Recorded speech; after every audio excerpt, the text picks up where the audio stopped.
Hi, everybody. How we doing? Hope everybody is doing great. We are coming to the end of the 2025 Emerging Engineer Summit, but it is not over yet. We are super excited for our session today on being a startup founder with two fantastic speakers from HYBRD joining us, co-founders, and we are really excited for the conversation. Before we dive in, just a couple reminders. Please utilize the chat. We will be asking you to submit your questions. Please do that in the Q&A tab. Keep your topics relevant to the session in the chat, build community, talk to each other, ask us questions. And at the end of the session, as always, we ask you to fill out the session survey. It is pinned right over there for you. We really appreciate your feedback. With the reminders out of the way, I am excited to introduce this session. Some of you may know one of our speakers who's joined us before, Matt Reuters.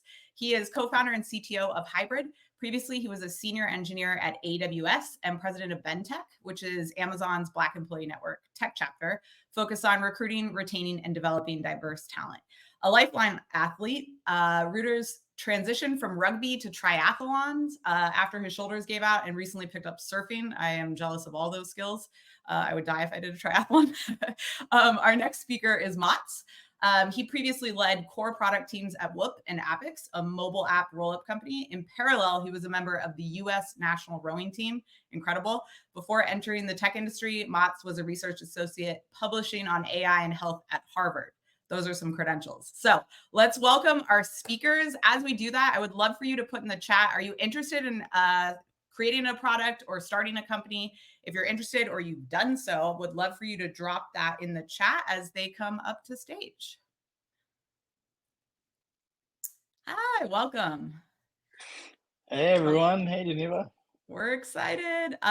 So please drop your welcome in the chat. I'm going to start with a couple framing questions to just get our convo started, and then we are going to open it up to the audience. So again, drop your Q&A questions in the tab. But would love to start, really to talk a little bit about your journey. Read both your bios, incredible journeys. And so how did you know it was the right time to leave more established companies and build something of your own? And Matt, I'll start with you. Yeah. No, and also just want to say thanks so much for having us. Love CodePath and the Emerging Engineering Summit. So I had worked at Amazon for my whole career out of college, and was fortunate enough to have some mentors who had taken sabbaticals during their tenure, and they encouraged me and they said, "Hey, look, if you're able to do it and your manager is cool with it, you should absolutely do that." And so it was I felt like it was at the right time for me to just take some time, do nothing, get bored. And so I took 4 months off. And it was during that time that I started to think a bit more deeply about what's next, kind of for me in my career. And in those months leading up to that, I'd been talking a lot with Mats and Ben and Shu, our two other co-founders, about HYBRD, about maybe building something. And by the end of it, basically realized I don't think I'll get another chance to build something with my best friends, maybe ever again in my life. And so, I figured it was a good opportunity to take the jump. Awesome. How about you, Mats? Yeah, very similar to what Reuters was describing, where I was very fortunate to get to work at Whoop, which was a really, in my mind, category-defining company in the health tech space. And through spending time there, got to meet my co-founders, Shu and Ben, who worked at Whoop, and Reuters as well through the Boston scene. And it was just this moment of when are you ever going to get this many good teammates who are all ready to start a company at the same time? Life, you never really know how it's going to go. And so when all the stars align, you kind of, I think, have to go for it. We're lucky to have, supportive friends and family who could make that happen. And the worst case didn't seem that bad. And so we went for it. Was anyone in your life you guys are crazy to be leaving established spots to do your own thing? Everybody was on board. I definitely got to live with that from my mom, but yeah. It's good. It's good mom feedback. Yeah, I'm still teaching my mom how to create a reel on Instagram, so I feel like tech stuff, they're above their pay grade. So what were the kind of building off that? What were the scariest unknowns for you when leaving the corporate world? and how did you manage them? And Mats would maybe like to start with you there. Yeah. No, of course, like to your point, we had just spent the start of our career kind of getting into to these positions at these companies that, of course, are kind of desirable to work at. And to your point, like people are like, and now you're gonna like throw it all away to like go make some app. Yeah. It was scary to be like, I just finally got to that like dream job that I had. Like, do I really want to jump out of it quickly? And I think how I reconciled that was, or at least now, like 1 year in, I look back and I said, like, hey, hybrid's going really well, but if something happened and we had to stop tomorrow, I think I'd be a much better as a product, I'd be a much better product manager today after just a year of being a founder. And so it feels like it's been the right decision so far. And Mats, anything you want to add? Yeah, I would plus one. The statistics on how many startups are successful are incredibly low, and so purely, I think for me one of the biggest risks was financial, including the fact that my fiance is one of our co-founders as well, and so it's kind of both of us now have this financial potential insecurity. And kind of some ways to think through that, and that we kind of thought about those risks, or we have both been kind of saving up in our careers up to this, and so we feel like there's enough of a cushion there in that regard. The other thing that's really helpful is, and I shout this out every time, Amazon has a really good what they call a boomerang policy, which basically means you can leave Amazon and come back with effectively a really easy interview. You only interview your hiring manager within 1 year. And so that kind of feels like all right, I have at least 1 year to Yeah. go try the thing. We are coming up on the 1 year anniversary of Amazon of Oh. Hybrid. So You have my news to my share? and I'm very happy to say I'm like heads down on Hybrid, and yeah, excited for what the future has for us. That's awesome. So could you tell us a little bit about like how you developed Hybrid, its intent, and like how you kind of shared how you decided to start the business, but what did it actually look like to launch your product? And whoever feels like they want to chime in there. Wow, do you want to start with it? You were in the early brainstorms. Sure, I'll take it away. So as you guys might have gotten from our bios, all of us working on Hybrid are pretty serious athletes ourselves. And so in terms of how we got to the initial idea, we were just building something that we wanted to see in the world ourselves. And I think like at first it was like, oh, maybe this could be a cool side project. And then it was like, oh, maybe this is something that like, we can just make a small business out of it. And then now it's like, oh, like we should really like we can make this a big company if we do this right. And we can go into lots of detail in the session on like what the earliest weeks of launching this looked like. But what it looked like for us once we were all fully heads down working on Hybrid, we really pushed ourselves to get paying customers really, really early on. I think within a couple of weeks we had, and no offense to Matt here, but like we had a very bare bones product that was that was ready. But we did get our first paying what we call founding members on that, and then we just kept iterating with them from there, and just every week adding more and more people. And I think that was the right way to do it. Yeah, a common a common phrase that is used is that if your customer's problem is like painful enough, if your product solves their problem, your customers will pay for it and will put up with it. So, our design was like super janky. It didn't feel really slick, but we allowed users to accurately track both their strength and cardio. And that was something that they really wanted to do. And so, they put up with maybe the sharp edges on our UI, but and that early feedback was really invaluable to getting us off the ground. Yeah, that's awesome. So I know you're part of a Y Combinator cohort, and we have a lot of, attendees who are interested maybe in doing something like that in the future. Could you walk through like what that process looked like to get accepted and kind of how your experience has been? Yeah. Sure, I can jump on it. So what's cool about Y Combinator, among many things, is the application process is super standardized. It's not like, sometimes VC in my mind is like very like the venture capital world can be kind of like nebulous and like smoke and mirrors, but Y Combinator is very standardized. There's 4 batches every year. The application, as far as I can tell, hasn't changed very much from batch to batch. So on the Y Combinator website, you can find the application. Um, the questions, I think, are very helpful in terms of fleshing out what is it that you actually want to build, and how do you actually want to build a business around this. And I really encourage everyone to apply well before you feel ready. Um, for one, going through the application will uh, challenge your thinking, and you'll have a better thought process afterwards. For two, even if you don't get in, showing repeated attempts, I think actually YC likes to see that.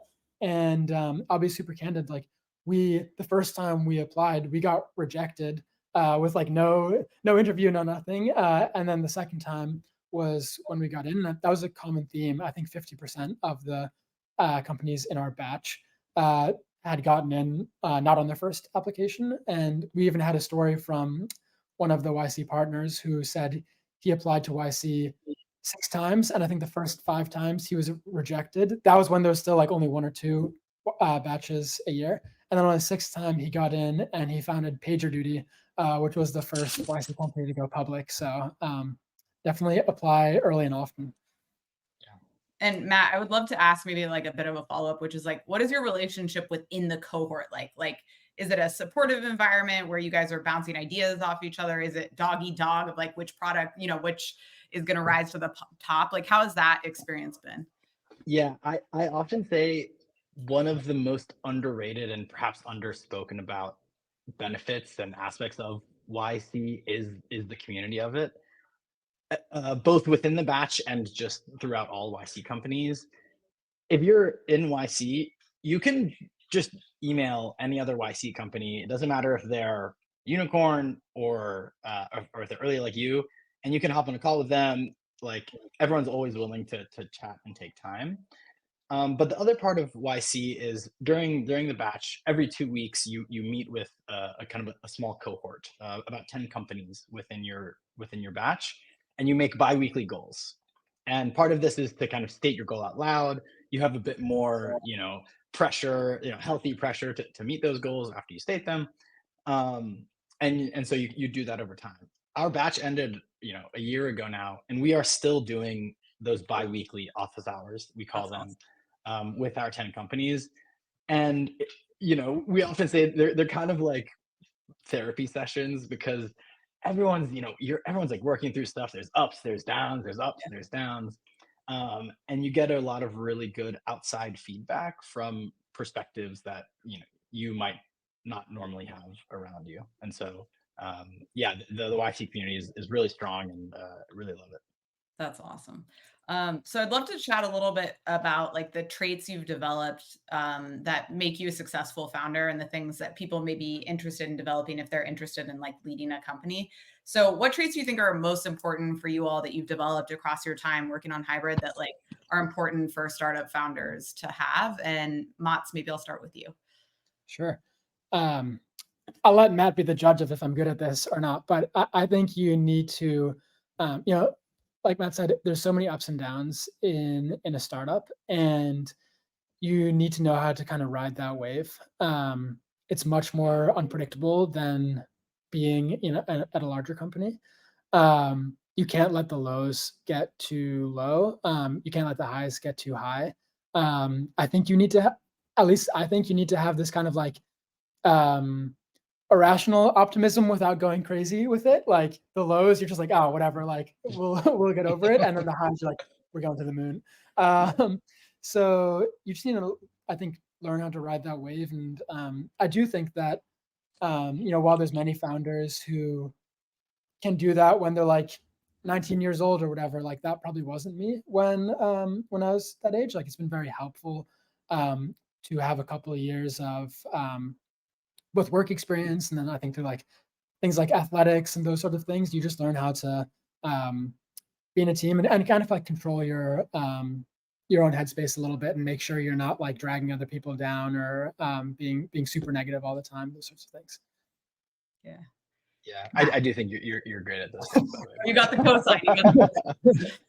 cosign. One thing that I think is really important, especially if you have multiple co-founders, or if you have co-founders and you're not a solo founder, is trust. I've seen and spoken to a lot of people who end up, there's this stat that's basically like the majority of companies don't die because they run out of money. They die because of founder breakups. And I think the easiest way to prevent founder breakups is if you know and you create like real trust across your founding team. So, and I really appreciate that we have that in hybrid. So like Mats is the king of product. And I know that like I can't do product better than Mats. And like that's actually a really good thing because it helps us kind of create this environment where everyone knows what they're doing and isn't going to kind of second guess maybe the decisions that someone else makes. Similarly, I write better code than Mats, and so if I have some like technical suggestions, like Mats is gonna be like, oh man, like I can't believe Matt decided to do that. So I think that's a super important thing from like a team dynamic perspective. Yeah. Awesome. I'd love to ask like one follow-up on kind of like traits. What traits do you think you carried over from like big tech that serve you well in this environment? And was there anything you had to unlearn about like working in a larger company to adjust? And Matt, maybe I'll start with you. Yeah, one thing that I've been really surprised that has carried over is, so I was a senior engineer, basically like a tech lead at Amazon. And so my role was often probably like 40 to 50% of my time was coding.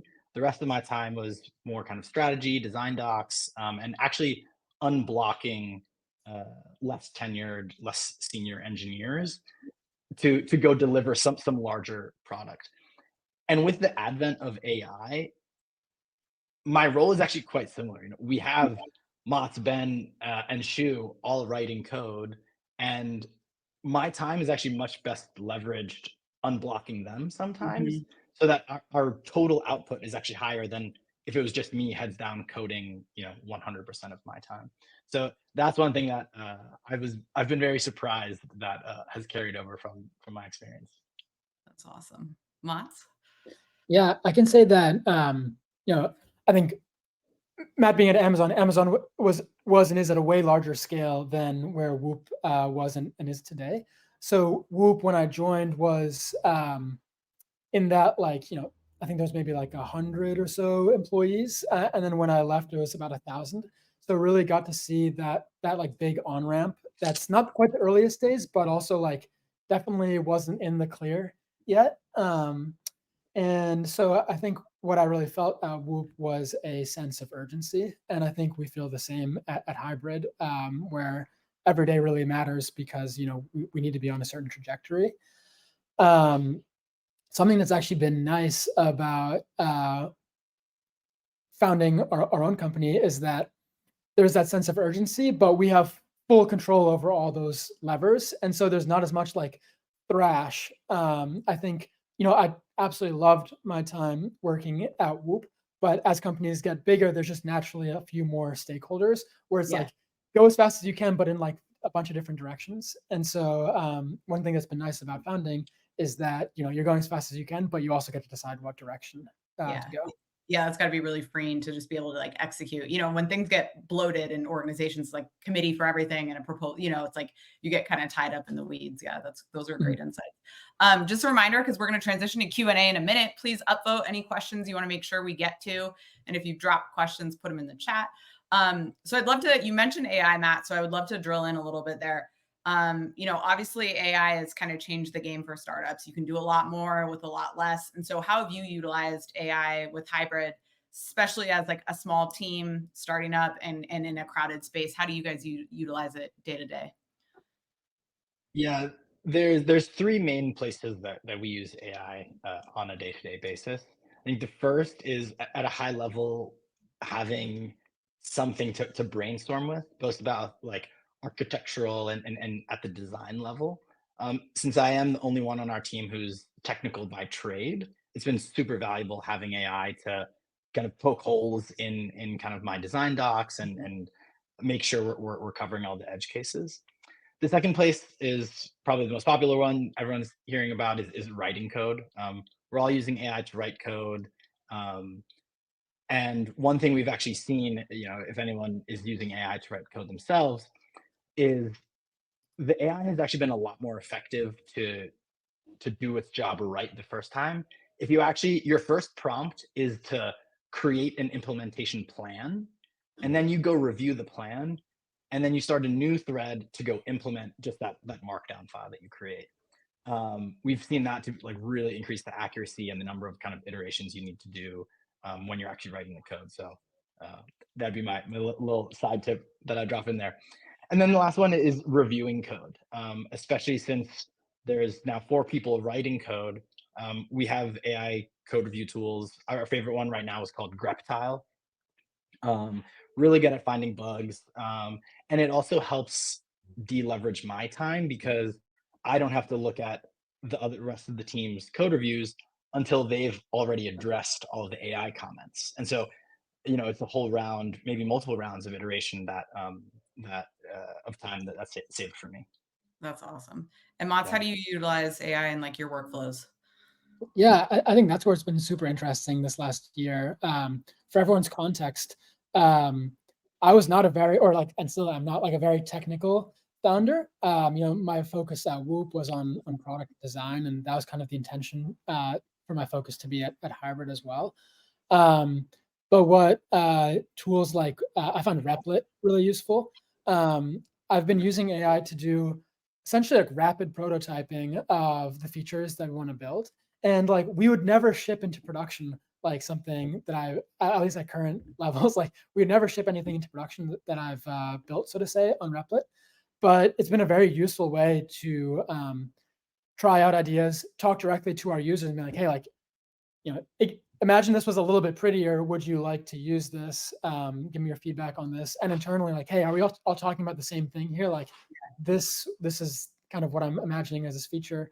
I found a really useful way to think about edge cases that I wasn't initially perceiving. Like, if I just saw a design on a Figma, sometimes I can be like, yeah, it looks good to me. But by going and then actually trying building it into Replit, it's like, oh, what happens if there's no data there? Like, what's the empty state, or like, what does the back button functionality look like? It's really been a good forcing function to think about those things. And I'll just say it's been very empowering, where I'm like, hey, I can get a lot further than I ever could before, and then I can work with the rest of a really good team to actually get like the productionalized version of that vision out out into the world. And so I'm having a blast right now. Yeah, making it like it's just way more efficient with your time. It sounds like in both areas, which is great. Yeah. We're about to get to any questions. Probably have like one more I'd love to ask you. A lot of our students and attendees who are here are juggling a ton of stuff, right? Like they're doing school, part-time jobs, work, internships, full-time jobs. So how do you guys navigate burnout when like you are the main, like, what your future depends on what you're producing right now? And like, how do you manage that? And particularly like maybe from an athlete's mindset, like how have you built either like habits or something to help you, manage burnout and managing your time? And Mats, maybe I'll start with you. Sure.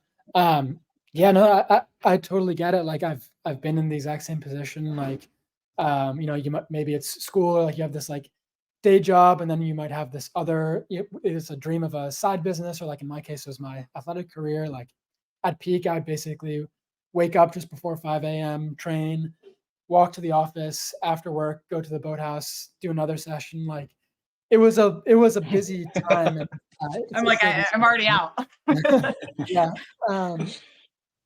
I think there's all the kind of best practices around like, sleep hygiene and nutrition that I think go a long way. The one thing that I'll kind of throw into the discussion is I do think one way to that gets you through those times is that if what you're working on is actually aligned to what you really want to do, it I'm not saying you'll never feel burnout, you'll never feel tired or exhausted or anything, but like I found I'm much more excited, or I've never been happier to like work on hybrid related tasks because 95% of the tasks are like, this is like what I can't stop thinking about. Like I just want to Yeah, get it's like this exciting. in the world. Yeah. And then on the 5% of tasks, I'm like, today I'm really tired. Like I have my teammates who are also doing that. And so like, I'm not saying that burnout isn't a problem or a topic for us, but I do think that makes a big difference. I've been in situations, not at Hybrid or at Whoop, where I was like, man, I really don't care about like the thing that we're building today. And yeah, like it's way easier to check out in that world. Awesome. Yeah.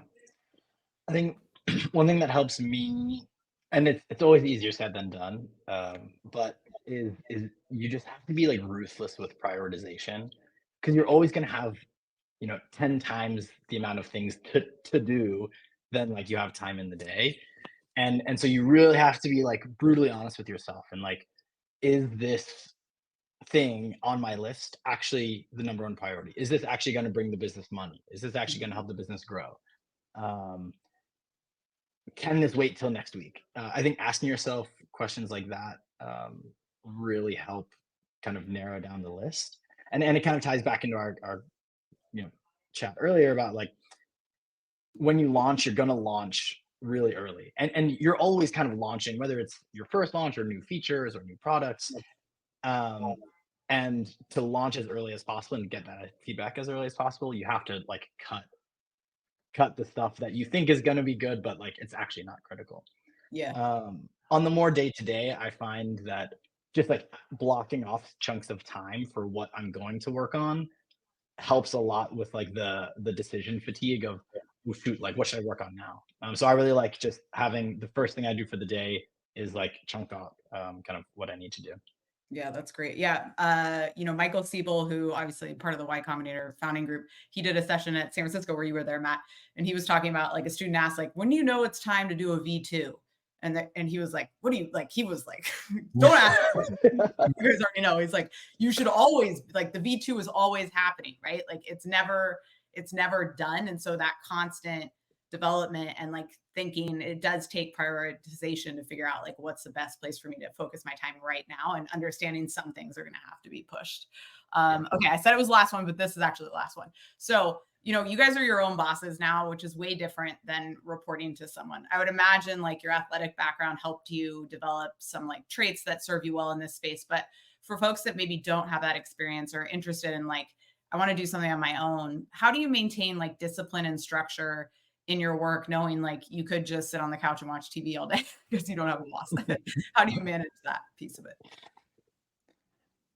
From my side, oh no, you Yeah, go. Oh, so You're on the you go.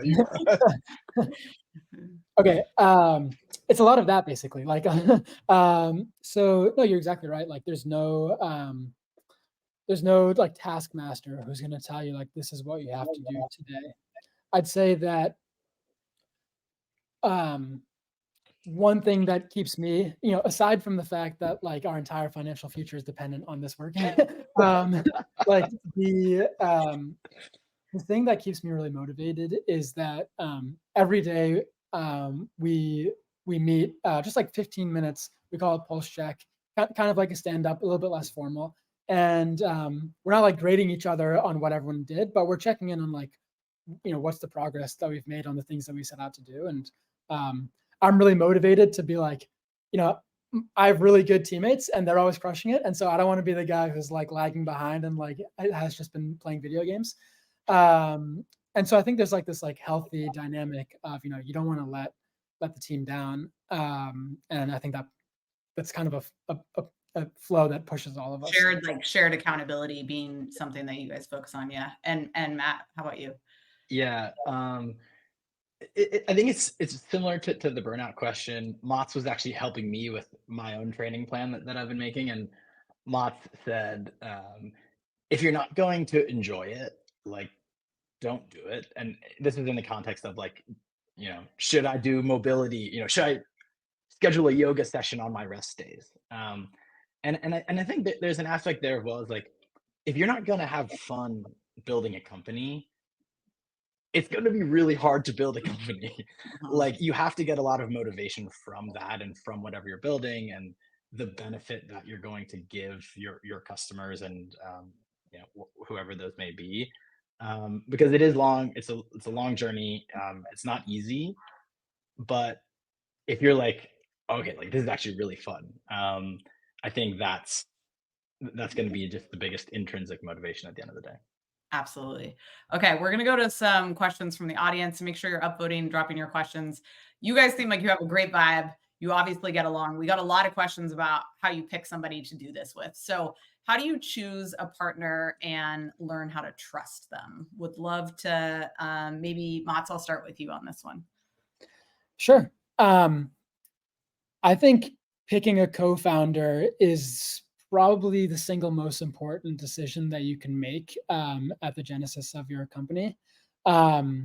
We've gotten to, now we're like a year into doing this, and like to Matt's point around like what causes company to die is like I think it's only ever really been like co-founder issues that I've seen so far. So like I can't emphasize enough how important this decision is. I think it's not too different from like picking up like a relationship partner, like marrying someone. Like you're basically committing to, in our case, you should be kind of willing to commit to working to like 10 years of your life or something like that with this person. So if you're not being like it's a hell yes, then you shouldn't do it. That's great Yeah, advice. plus one. Matt? No, I think Matt hit the nail on the head. If you can't have like open, candid conversations with someone and give them feedback and be open to feedback from them, probably not the right business partner. How did you guys like assess if were you like interviewing each other? Like how, I know you knew each other. How did you know those things, if that makes sense? Like how did you know it was the right fit? I mean, we were saying before this, we've been friends for 5 years. We stayed in like a little house together during COVID, and this is actually a question on the YC application is like, what other projects have you done all together? So for context, on a whim, Mott's, she was our other co-founder, and we DJ'd at Porch Fest in Boston. Love that. I've like put together some little like AI scripts to scrape Reddit for some of Motz's product launches, and so it's another reason to just fill out the application, because you start to see, oh, we actually do have a history of like working together and like working together pretty well, and it's been fun, working together on those things over the way. So yeah. That's great. Okay. Next question from Carl. From your perspective as co-founders, what's a skill or mindset that new grads often underestimate, but turns out to be critical for thriving in a startup environment? I love this question. Oh, Boston. Okay. Love it. Matt, I'll start with you. Yeah. I think one skill that can tend to be underestimated is like having autonomy and finding solutions to problems, not just bringing problems. It's a startup. It's scrappy. Like we ship really fast, and there's going to be some scrappy things along the way. And so it's always about finding that balance of this thing works, but like you know like how long will this first version of this take us before we have to go and fix it? And I think it can be easy to get in a case where you're just kind of sit and like, okay, what do I do next? What do I do next? And so it's really important to thrive in a startup to be like looking for like, hey, I saw this, like I think this can be better, and actually I think I can make this better in like 5 minutes. And so kind of just looking for all that improvement and um, being able to just say, hey, I fixed this without even having to be told to do so. Yeah. Yeah. That's such a good call. Mats, anything you want to add there? Yeah, no, I think that's exactly right. The thing that came to mind for me was interpersonal communication in general. Probably Mhm. writing as a specific example, but that's a hard skill in the sense that I think when you're just growing up and in school, like you're just communicating naturally. So you don't actually necessarily know if you're like really good at this or really bad. But one thing I like that became apparent, like, when I joined the workforce is someone can be a brilliant engineer, or whatever skill set that it is. But if they are like not a joy to work with or really hard to work with because they can't communicate their ideas, like it doesn't really work. Like you can be brilliant and not have a lot of impact because you can't get the team aligned to what you want to do. You're just no one wants to work with you because like you're not fun to be around. Not even fun. You're just bad to be around. I think it's one of those things where you like. I would have never thought of it as a skill set, but I think seen so many examples of it's so obvious when you don't have this Yeah. that it really made me appreciate like on our team that it's something that I think that everyone on the team's blessed with.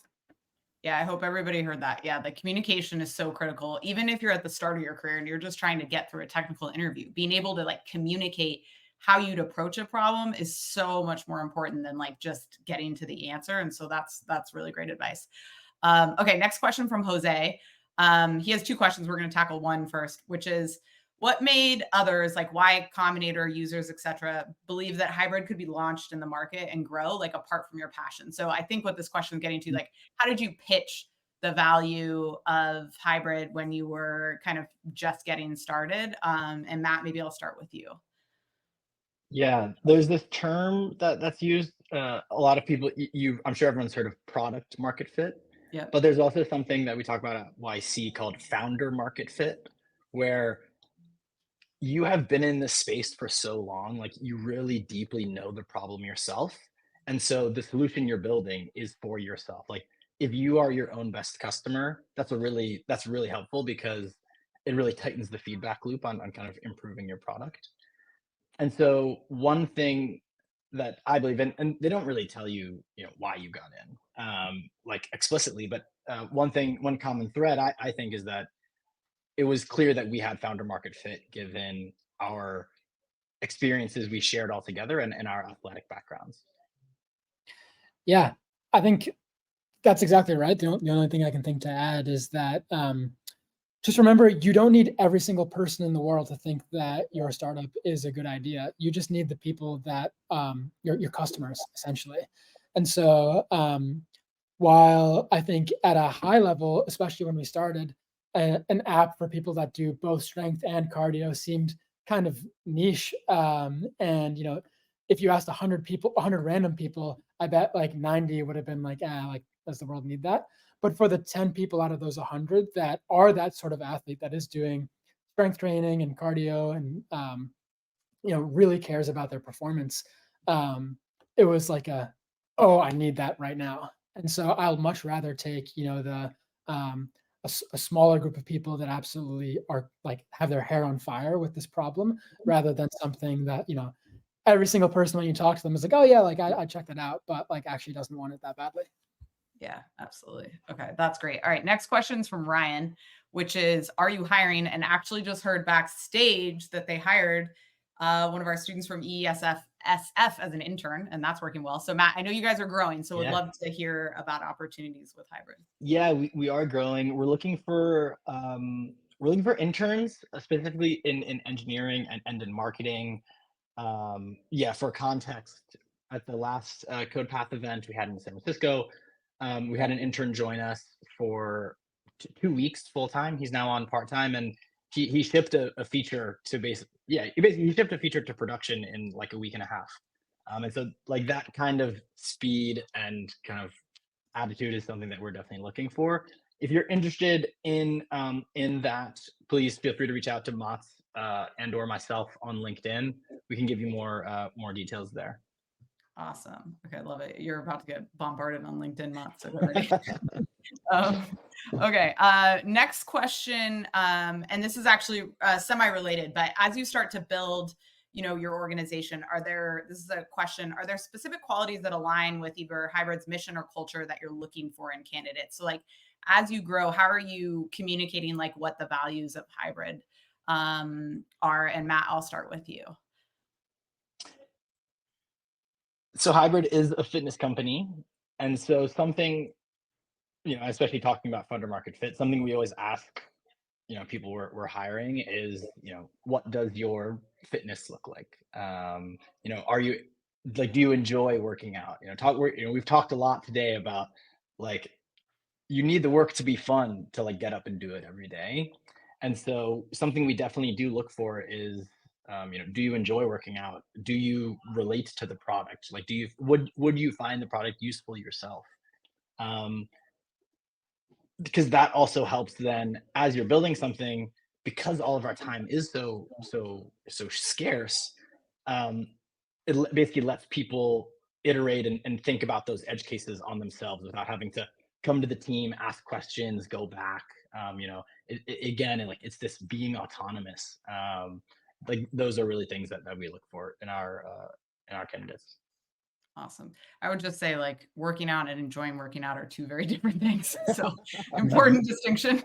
Lots, anything you want to add there? Yeah, no, I think Matt said exactly right. Like, I think we're looking for people that are motivated to use the product themselves, and then if they see something that they think could be better, are like coming with solutions of like, hey, I just did this workout and it was really annoying the way like Hybrid this did this or that, and I think we should do this, and like here's a prototype of how that could work. Is like we love to see that. It's kind of like how we've gotten to this point ourselves. We're using Hybrid every day in our own training, and it's our startup, so we get to build whatever we want. And so like when something is not what we want, we go and fix it. And I think anyone can have that feeling. Like it's not that you need to be we have athletes on the platform who are like ex-Navy SEALs, training firemen, Kona, Olympic medalists. But we have athletes from all walk of life it's just people who care about their performance at the end of the day. And so if you care at all about like health and fitness, and want to see something in the world that makes that better, then I think we can be a good fit.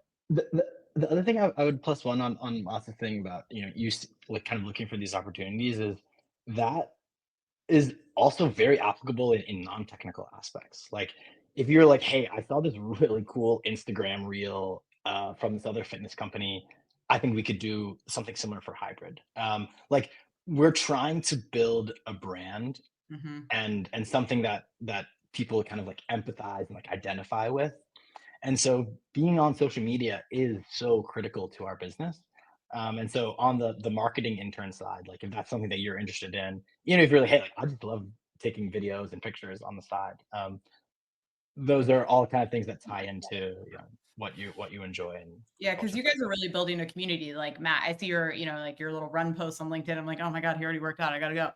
So like you're already like kind of building that community, and so it's really important to have people, that can like support that kind of community building. Obviously on social, that's really important. Related to communities, I would love, you talked about the Y Combinator batch. Next question is like more about, additional resources. So what resources or community have helped you most as founders, especially like just when starting out? Are there things that come to mind outside of Y Combinator that have been really helpful for you? And Mats, maybe I'll start with you. Sure. Not to say Y Combinator, but there's lots of free resources about YC that I think are super helpful as well. Like there's a great YC has a number of great podcasts. The Light Cone podcast is a good one.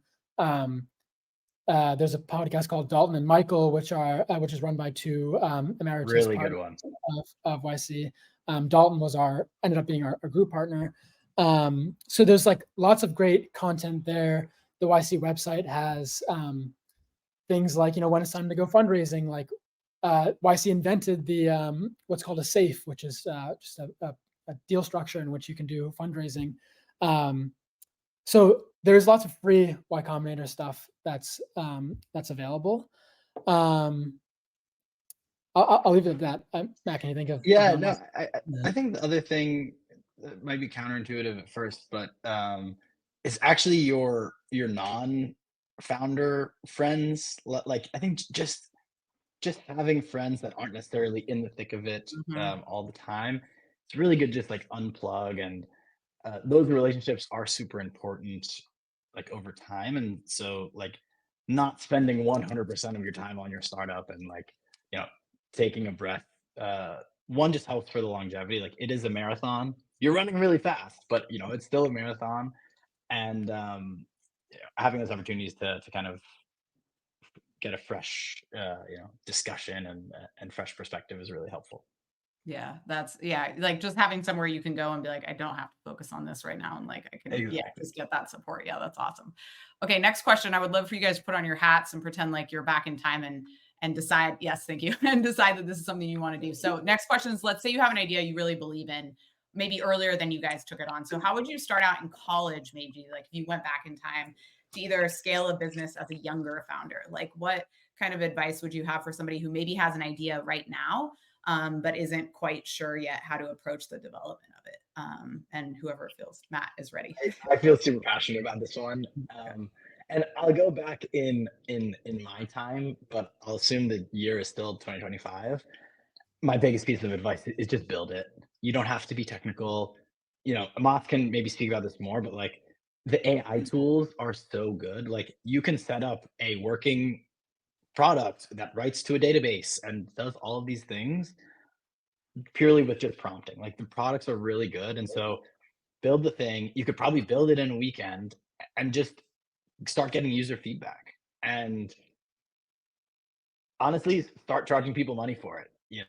Like it's a really big trap that is really hard not to fall into is giving your product away for free. Like because if people won't pay for it, it's not a strong enough problem. So you're either not solving it the right way, or maybe it's not the right problem. So I think just get out there and do the thing. Yeah, I couldn't agree more. I think like when I think back to what I was like when I was like 20, 21, 22, on the one hand, I also just like I don't think I was ready. Like I wanted to mostly like row boats and ride my bike. So like Better it's than what I okay. was doing at 21. So that's like, And there's plenty of other good things to do. Yeah. It's like that's okay too. Like you don't need to be like not everyone is gonna be that like 19-year-old yeah. dropout founder or whatever. Like there's no rush. I'm really thankful to have had a couple of years, like I alluded to before, of like getting work experience, getting athletic Mhm. experience, whatever is relevant to you. But if you are like, no, I need to found right now, then Matt is exactly right. Like go out and get a customer for something really scrappy. When I think back to um, how I would have thought about it, is like I was very like academic, like not super scrappy. I would have been like, oh, like what's the like business plan, or like how does this get to be a $1 billion company? And like you could spend forever just like tinkering around with slideshows and like business plans or whatever, and it's all like essentially garbage. You're way better off if you can. It doesn't need to be like the next $1 billion company. Like it would just be cool to have a project that makes some money as like an experiment. And you'll learn a ton doing that. And maybe that is the idea that goes all the way. And maybe that's just practice for like the idea that comes after that. So I'd say go and just do it.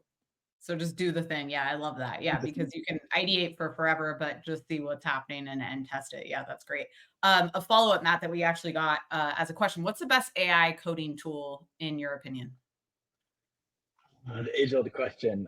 My answer is it depends, which I'm sure you'll be frustrated with. So I kind of think about it as like tiers or levels almost, and it depends both on your technical ability and also um, kind of your goal. So at at the bottom level is basically these higher level tools, things like V0, Replit, Lovable, Vault.new. That's actually a good one for if you want to build a mobile app. These are platforms that don't actually you're not really interacting with the code, you're really just interacting with the prompt. Mott's is like a power user of these tools. Replit is Mott's favorite. And so if you're looking for like that first prototype, just get something out the door, I would go for something in that base tier. Like, and to be clear, like I still use those all the time. Like I made over the weekend a tool to basically analyze a Hyrox race analysis. Basically, take your data and present it in a cool way. And I wanted something quick. I'm really bad at design, and these tools are pretty good at making web apps that look pretty slick. And so you know you can get really far with that. However, that kind of brings us to the second tier of these are tools that you're using the AI to write code, not necessarily build the product. And so these are things like Cursor and Windsurf. And so what my workflow looks like is I'll start in V0, get the UI looking pretty, and then export that code, and then work in either Cursor or Windsurf. This is now this is another like it depends where I find that Windsurf tends to be better for more front end, whether it's a web app or something like that products, or where Cursor tends to be maybe a little better for back end. And so there's really this whole suite, and you just have to try them all because Shu, my co-founder, like we tended to prompt differently. Like my prompts are a bit more technical, hers are a bit less technical. And she likes Windsurf better, and I like Cursor better. And so you really have to try them all. They all have really generous free tiers. If not, they're like $20 a month. And so yeah, I think just go try them out. A lot of them give you a few prompts for free too. Okay, that's great. Hope Yeah. people took notes. And you can Sorry, I can rant on that for days. So no, that was great. And I love like hearing the specific ways you're using it too. That's super helpful. I thought this was a great question from Luis. As hybrid grows, how do you guys handle scaling? So do you first prioritize building features that work, or design a scalable architecture, or a mix of both? And so whoever wants to chime in there. Yeah, maybe I have some thoughts on like the technical side, like infrastructure scaling, but Mats, you want to maybe start with like how we think about building products Sure. for growth or not? Yeah. Yeah, I think it's good to kind of parse those things out a little bit. From a like product perspective, we want to stay really focused on the hybrid athlete, so someone that does both strength and cardio. We've even gone like more specific than that. Like our core user right now is someone who does these races called Hyrox. That's becoming much more popular. Like probably has several wearables, like I am right now. Probably like a couple years out of college, up to like 45. And so like we've been really focused on that niche, and we intend to stay focused on that person for probably longer than you might expect. In the long run, we think like the engine that we're building can essentially work for like any athlete that does any amount of strength and or cardio, but we want to stay focused on that core user. And so then it's just like kind of following like what does that user need to become stronger and faster. We've started with just helping them aggregate all of their training data in one spot. So that was like integrating with a bunch of different wearables. Now we're moving towards, now that we have all that training data and we can do a cool analysis of it, like what is the actual training plan from a world-class coach personalized to them that they should follow, getting more prescriptive and the like, but it's still focused on that core user. And so I think like to sum up, we'll keep adding more value to that person, but it's still on that value. And we're not going to chase like every single potential user for a long, long time. Do you have 2 watches? Is that what I saw? I have like Garmin that has a watch face to track like running, and then the Whoop band has no wearable, has no watch face. Okay, so you're like 2 chains, but 2 watches. I love it. Okay. Exactly. And there are many like me. Find your niche. Yeah, right. So, okay. So sadly, we are coming to the end of this session. I think everybody has so many questions and we could be here all day. You guys have been incredible. I would love to ask maybe one quick question and then one final question. First is a lot of folks are interested in connecting with you. I'm assuming it's okay for them to hit you up on LinkedIn. Please fire away. Okay. So you can find both of them on LinkedIn. I would love to really wrap up by asking, we ask this question in most of our sessions. For folks, particularly, let's take the people interested in a startup. What's like your top piece of advice for knowing that a lot of our folks here are early in their career? So what would be your top piece of advice for folks that are interested in starting their own company?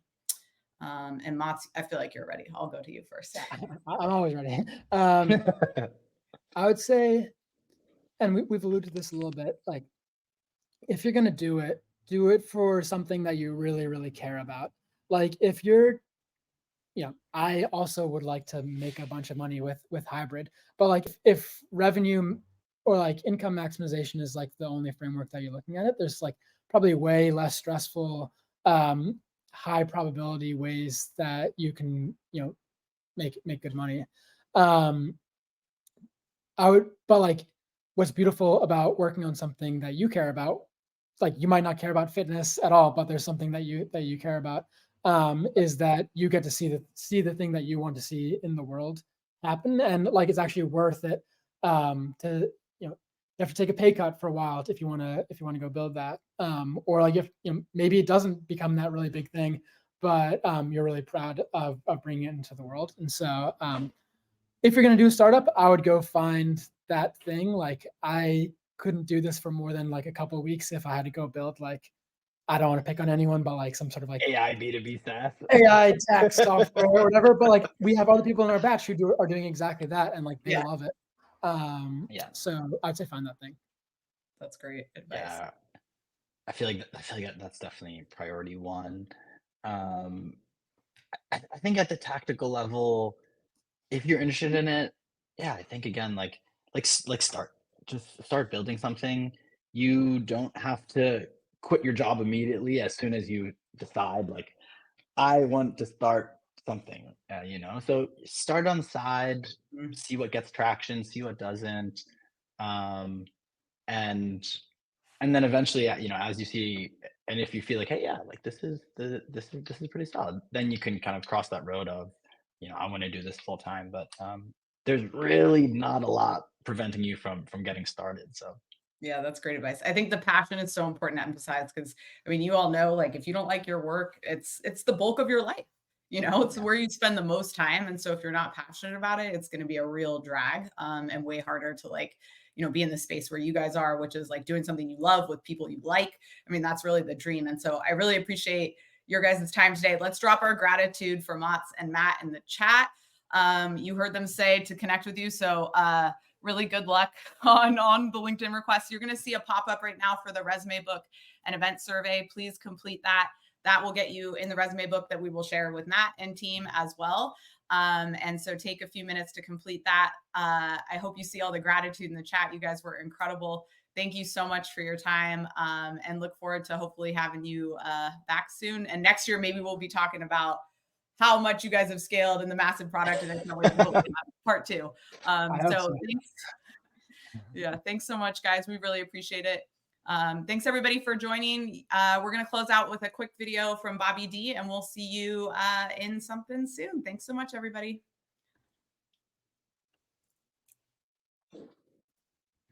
I know. We're getting to the end of the summit.